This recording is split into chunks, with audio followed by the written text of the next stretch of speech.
All right, I hope that everybody is enjoying lunch. I'm seeing a lot of active conversation, which is great.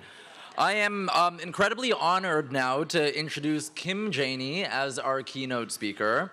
Kim Janey is currently the Chief Executive Officer of Economic Mobility Pathways, EMPath, which is a close partner of JPAL, and she is also the former mayor of the city of Boston. Kim, I'm so excited that you are here to join us today, and just want to thank you for taking the time out of your busy schedule to share your keynote remarks on the power of rigorous evidence to improve lives. So please give me a loud round of applause to welcome Kim.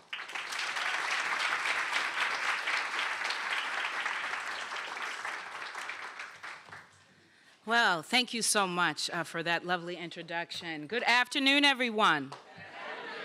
Oh, that was good. That was good. Let's try it one more time just to make sure we have the energy levels that we need. Good afternoon. Good afternoon. Wonderful. Well, I am so very excited to be with you this afternoon, and I always like to begin my remarks with gratitude. So I'm going to take a moment just to thank a few folks, so bear with me. I certainly want to start by just thanking JPAL as an institution. I think this is an incredible milestone, one celebrating 10 years here in North America, but 20 years globally. It's just incredible. And so I'm glad to be here to celebrate this important milestone, celebrating 10 years of research and evidence-based policy to advance economic mobility. So happy birthday, happy anniversary. Thank you for all that you do for economic mobility. I want to recognize a couple of folks here. So first I want to thank Vincent for that lovely introduction, and I want to thank Laura for her work too as co-director. We are all grateful for your leadership. I want to thank Amanda Lee. Thank you so much, and I believe John is here. I want to thank the entire team who is working with EMPath on the AMP Up program and study. You guys have been incredible, incredible partners. I do want to acknowledge my incredible team. I had hoped to have a few folks here, but that is not the case, but I still want to shout them out. So the staff at EMPath who are leading the AMP Up work, Ruthie Lieberman, who had hoped to be here today and is not. I also want to recognize Charmaine Lugares and all of the coaches who work very closely with our AMP Up participants. And then finally, I want to thank the researchers and direct service staff and administrators and policymakers and all organizations who are using mobility mentoring and are doing this work in the field. Thank you so much for all that you do and continue to do to support economic mobility. Now, this work and the growing body of evidence that supports it is more important now than ever before. As the folks in Washington focus on our economic recovery as a nation, those gathered here today know that we have to address the long-standing inequities. And the challenges are many, but I will just list a few. So according to the FDIC, 1 in 19 US households, or the equivalent of 7 million families, had no bank account in 2019. For Black and Hispanic families, they were nearly 5 times as likely to be unbanked as compared to their white counterparts. The supplemental poverty measures, I'm sure you guys saw the poverty numbers come out last week. Well, the supplemental poverty measure rate saw its first increase since 2010, and the SPM rate for children not only increased, it more than doubled, bringing it higher than pre-pandemic levels. And Black children are disproportionately impacted by poverty, with the supplemental child poverty at 18% as compared to 7.2% for white children. And the white-Black home ownership gap is higher today than it was back in 1960 when the Fair Housing Act was first passed. And according to the often quoted, for folks who are from the Boston area, you're familiar with this quote, the often 2015 Boston Fed report, the median net worth for Black households in Boston is only $8. Now, I could go on and on and on with the doom and gloom statistics, but we're here to talk about what works. And we know that poverty is a policy choice. Our government makes decisions that impact who and how many people live in poverty.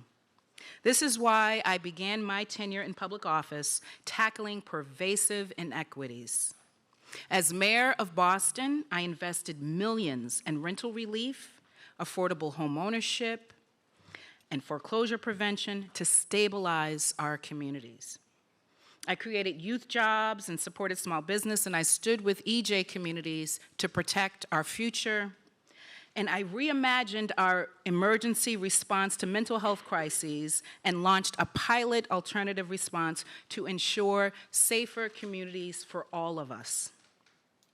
Now, Boston, my hometown, is a city where the high cost of housing is at a breaking point. Even before COVID, Boston was one of the most expensive cities in the United States. The pandemic, like with everything else, made things worse. Now, last fall, I don't know if you saw this headline, but last fall on CNBC, there was a headline that read, "Boston beats San Francisco as the second most expensive city for renters." Now, how many folks are from Boston? Hands high, show your pride. Okay, so you know, like I know, that we can be a little extra, right? When it comes to titles and championships. And I like winning, I like being on top, I like being number one, just like everyone else. But being one of the most expensive cities is not a title that I want for my hometown. And I take no comfort in the fact that San Francisco regained its title as the second most expensive city earlier this spring, because the rent is still too high in Boston and in San Francisco and Cambridge, and more people are being displaced from their neighborhoods, from their homes. Now, earlier this summer, the National Low-Income Housing Coalition's annual report, Out of Reach, listed Massachusetts as the third most expensive state for renters. Third, renting in Massachusetts requires a household income of more than, guess how much? Guess. Oh, you guys are close, good. Yes, you must have been here for a while. $86,000 a year to afford a modest 2-bedroom apartment. So imagine a mom and her kid who doesn't make $86,000 a year, trying to live in the city of Boston or the Commonwealth of Massachusetts.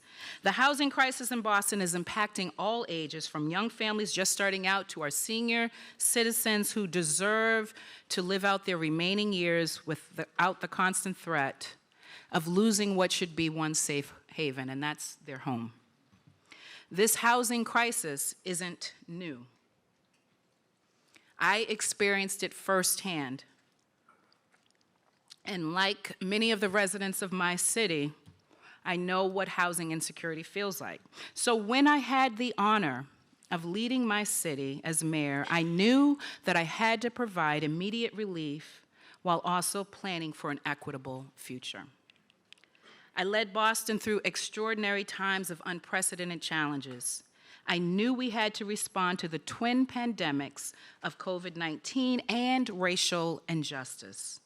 And for a housing crisis that predates the pandemic, that meant acting with urgency. So during my very first week, I invested $5 million in rental relief.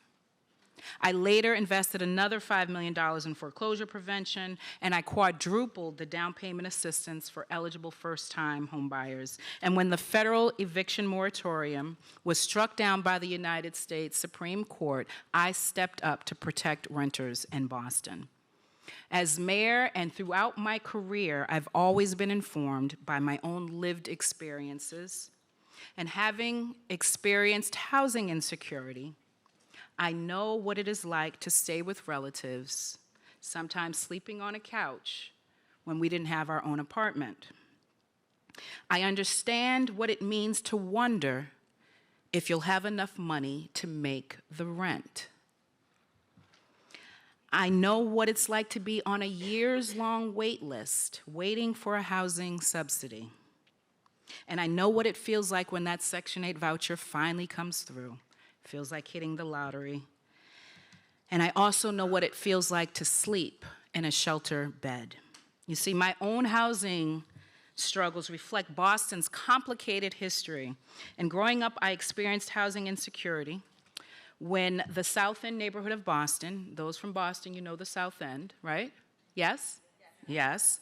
Well, when that neighborhood began to gentrify, my family wasn't able to hold on to our family brownstone. And we were displaced from that community.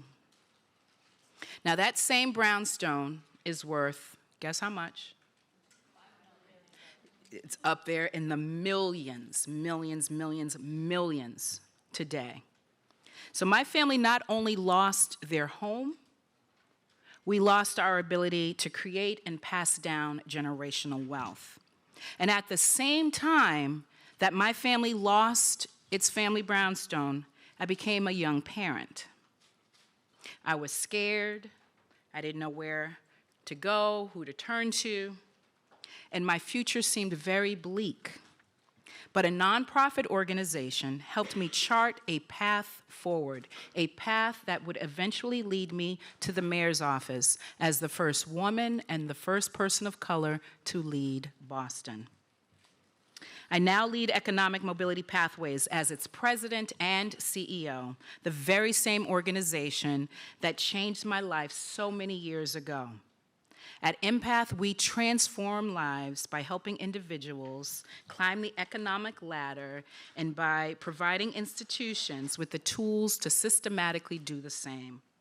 And we're able to do this work because of the people gathered here today. You have helped us build an internationally recognized, evidence-backed, mentor-led, participant-centered roadmap to help families cross the economic divide and climb the economic ladder. And we do this all while pushing the limits of what's possible across the entire social service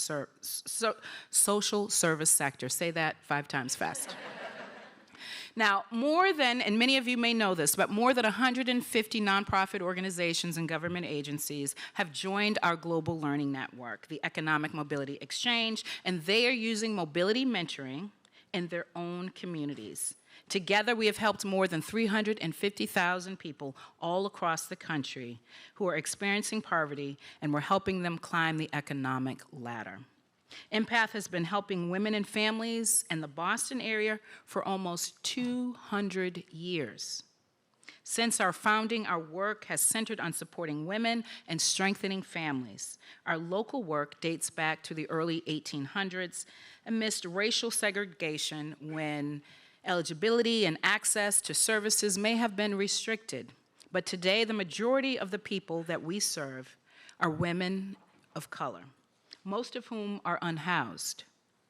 We know that they are the experts in their own lives. It's their journey, and our job is just to help them illuminate the path. So what does that look like? Well, program participants at EMPath work one-on-one with a mentor to set and achieve goals in various areas of their life. Our Breakthrough Mobility Mentoring Coaching Framework has 4 essential elements: coaching for economic mobility, the bridge to self-sufficiency, goal setting, and recognition. With mobility mentoring, our coaches support participants in setting education, family, career, well-being, and financial goals.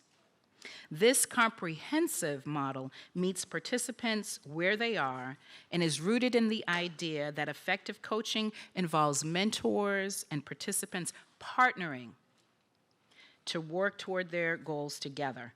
Participants determine their own goals, and mentors support participants in prioritizing what they'd like to work on, strategizing around potential barriers and challenges, and thinking through options for additional resources and support. Our mentors offer encouragement, facilitate reflection, and help to refocus if necessary. As participants achieve their goals, they are climbing the economic ladder. Now, our flagship program is the Career Family Opportunity, CFO for short. It's a 5-year intensive coaching model, and it was the original pilot for mobility mentoring. Graduates of CFO often double, sometimes triple their income upon successful completion. They improve their credit scores, increase their savings, reduce their debt, and they secure jobs with better incomes and growth opportunities. Even in the face of the pandemic and the ever-present systemic barriers, the 4 women from the class of 2022 made incredible strides. Together, they increased their earnings by a combined total of more than $228,000 per year. They raised their credit scores by a combined 181 points. And if that wasn't enough, they earned 2 associate degrees, 1 bachelor's degree, and 1 master's degree. That's right. I'm thinking this is not working? Okay. Yes. As we continue to scale our coaching model nationally, we know we have to do more. Our program participants and residents of low-income housing, they deserve the opportunity to achieve the American dream, but it is increasingly becoming out of reach. But together, I know that we can change that. Systemic failures have led to enormous wealth gaps. We have had an opportunity to help more families cross the economic divide. With mobility mentoring, we are disrupting poverty and transforming lives. And we're doing this work not just in Boston or in Cambridge, but in cities all across our country. And in all of this, it is so important for our work in the human service field to be not just driven by data, but to be also informed and driven by that lived experience of the people we are trying to serve. And from my earliest days as a community organizer, back in the early 1990s, I've always centered the lives of the people I was working with. And I developed this strategy not because I was such a great community organizer, but I did it because I understood 2 things. One, as Martin Luther King reminded us, we are caught in an inescapable network of mutuality, tied in a single garment of destiny. Whatever affects one directly affects all indirectly. And the second thing was that my own lived experience often mirrored those that I was seeking to serve. So as I developed my own voice, I understood that it would be more effective to help others develop their voice and their power. So I sharpened my skills as an organizer during the summer of 1992 in a rural town of North Carolina called Scotland Neck. Anybody been to Scotland Neck? Anyone ever heard of Scotland Neck? So a very rural town in North Carolina.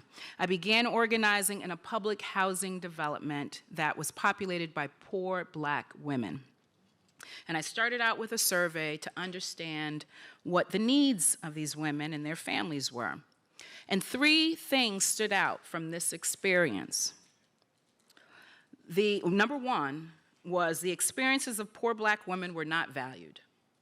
They were not valued. Before I showed up on their doorstep, no one had ever engaged them, had asked them what they cared about, what their dreams were, what they wanted to work on, what was important to them.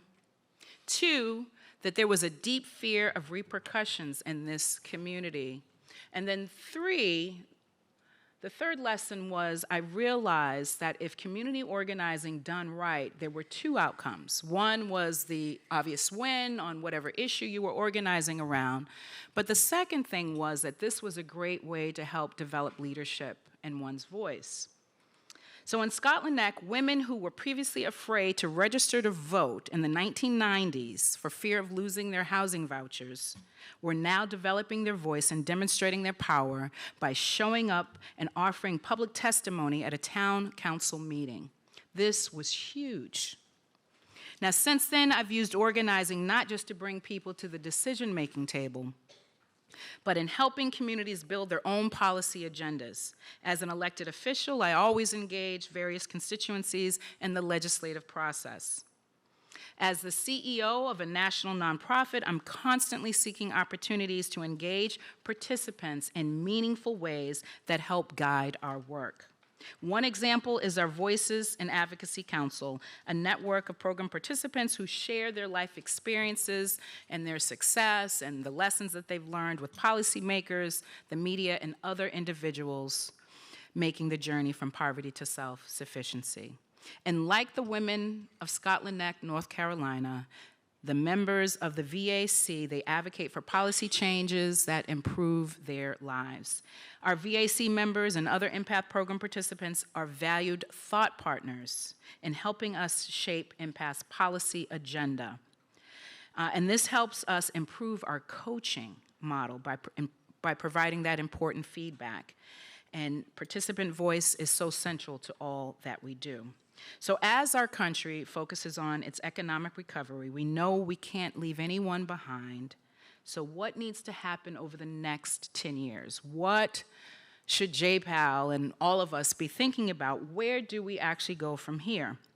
Well, earlier this year, a new monument in Boston was unveiled. You folks know what I'm talking about? Shout it out. The Embrace. So the Embrace Memorial was unveiled in January on MLK weekend. And as folks know, this is a tribute to Dr. Martin Luther King and Coretta Scott King. It's a tribute for their love for each other and their love for community. During Dr. King's life, he spoke of a beloved community. And he worked toward that beloved community. And he defined it as a society where caring and compassion drive political policies that support the worldwide elimination of poverty and hunger and all forms of bigotry and violence.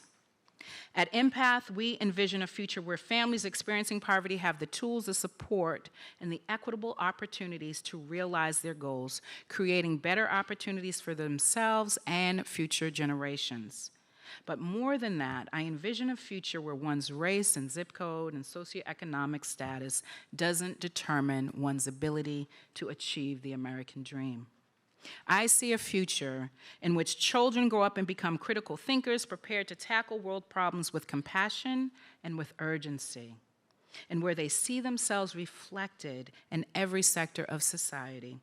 I want our future to be one which those in positions of leadership prioritize the health and well-being of all, including those living in deep poverty. I envision a future in which our AMP-Up participants living in public housing can dream of owning their own home. Much like the AMP-Up participant who became a first-time home buyer and just moved in this past Friday. And yes, we can clap for that. Is this broken? Thank you.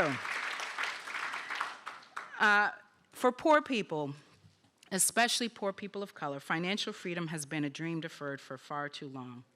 There's so much work to do to ensure that we live up to our ideals as a nation.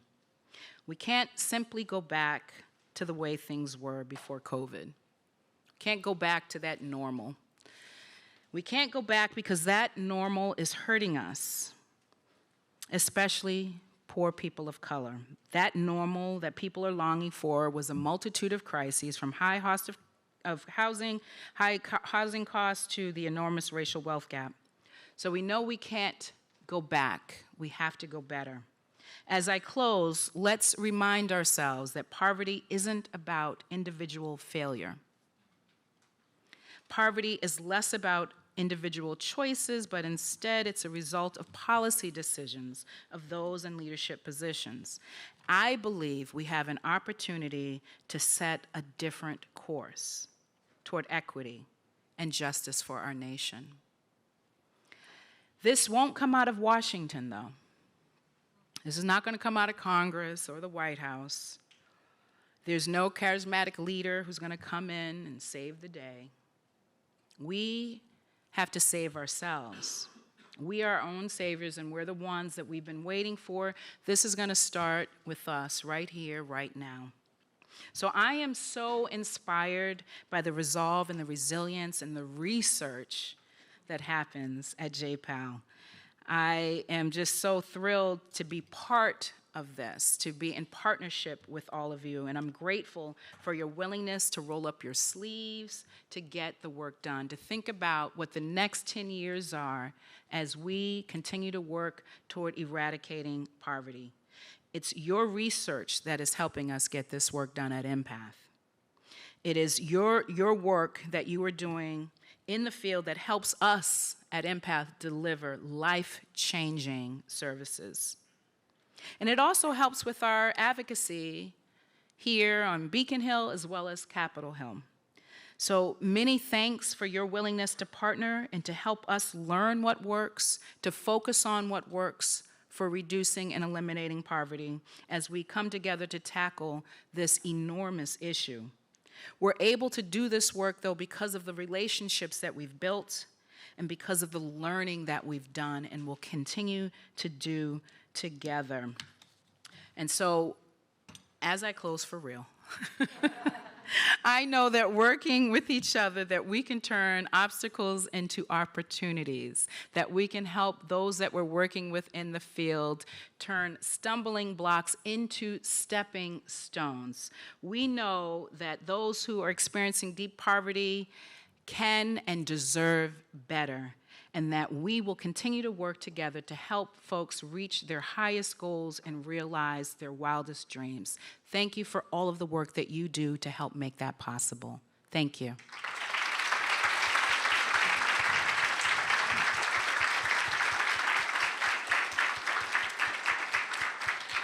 Now, I believe we have a little bit of time for some Q&A. Is there a mic? How is it going to work? Thank you. There is a mic here. Just raise your hand. What's your name, sir? Kevin. Kevin will come around with the microphone.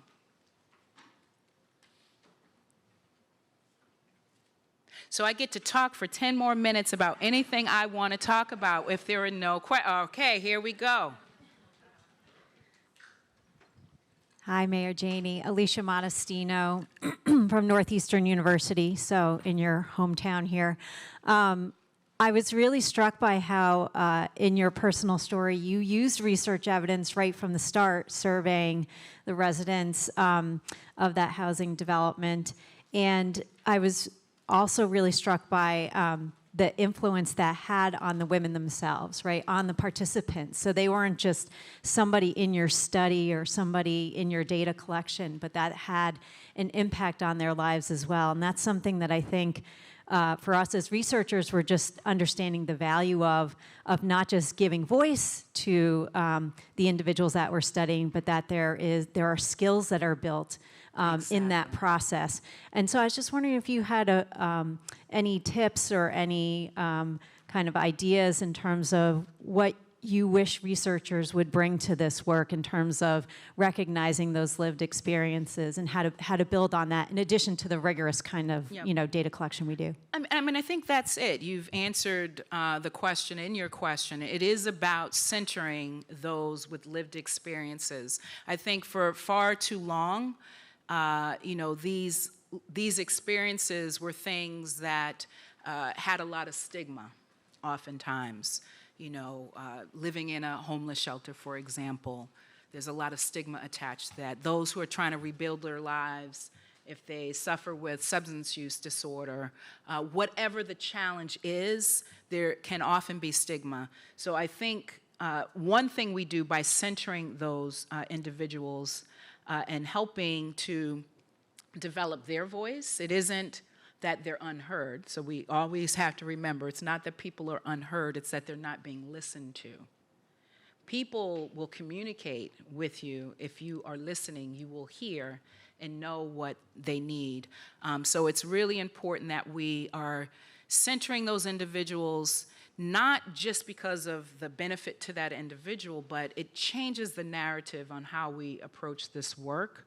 For me, it is very important that we are not positioning ourselves as some deity who sits on high, doling out all of the information, all of the tools to other organizations or to participants who are that we're working with. That no, we see ourselves as equal partners in this work. And so whether we're talking about our coaching approach and meeting participants where they are and having that partnership, if we're talking about research and how we center the lives of individuals that we're trying to seek, that is so crystal clear. That is so important to this work. Other questions?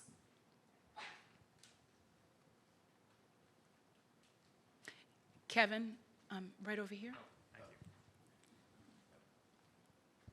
Thank you, Kim, for those great keynote remarks. I think one thing that came through in your keynote remarks is the importance of relationship building and coalition building. If you're in the business of trying to solve poverty, it takes a village to be able to build relationships between researchers and nonprofit organizations and government.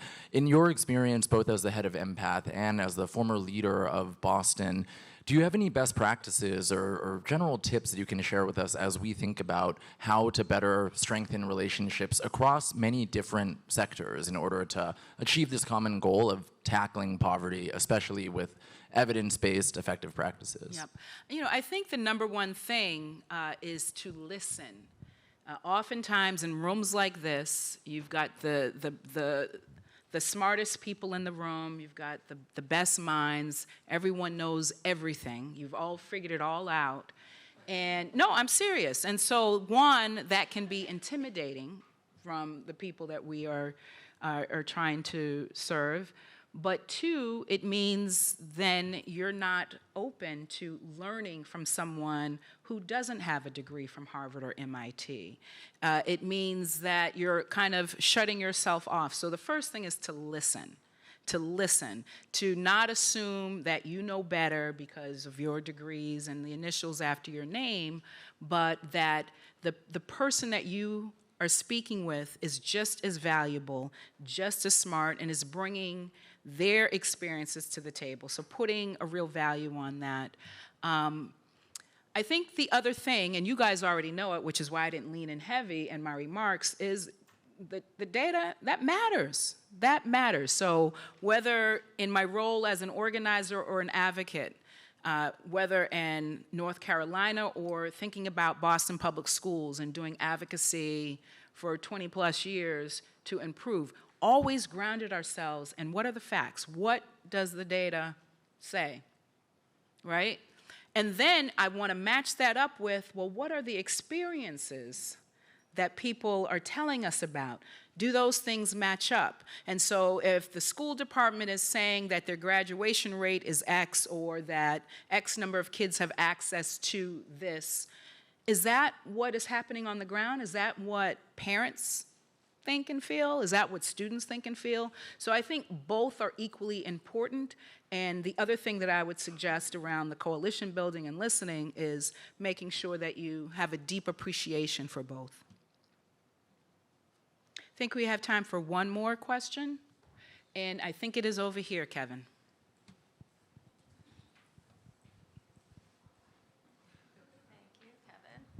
Thank you so much for your remarks. It was really inspiring to hear about your background and your story. My name is Bridget. I work at JPAL. My question is about whether you have any advice that you would give to a homeless service provider who is kind of just starting on their evaluation journey, sort of given the great needs that you cited in your remarks. Like, what advice would you give to another homeless service provider who's interested in evaluation but also trying to meet the needs of their clients in this context? Wonderful. You're going to get so much advice at this conference. No, you are.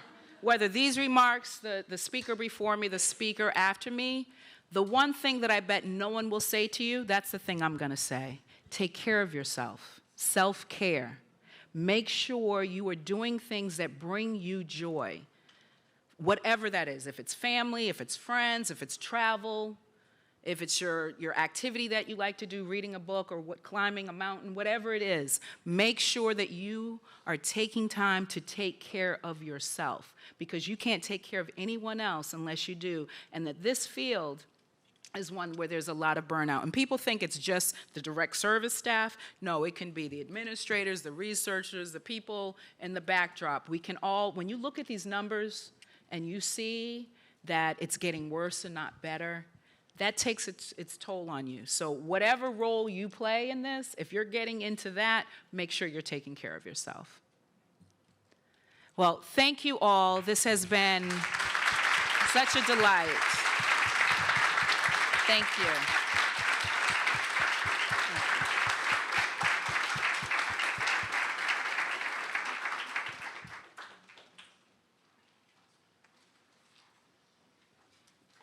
Hi, everyone. So we have about 5 more minutes left of lunch, and then we will kick off our next panel in 5 minutes. Thank you.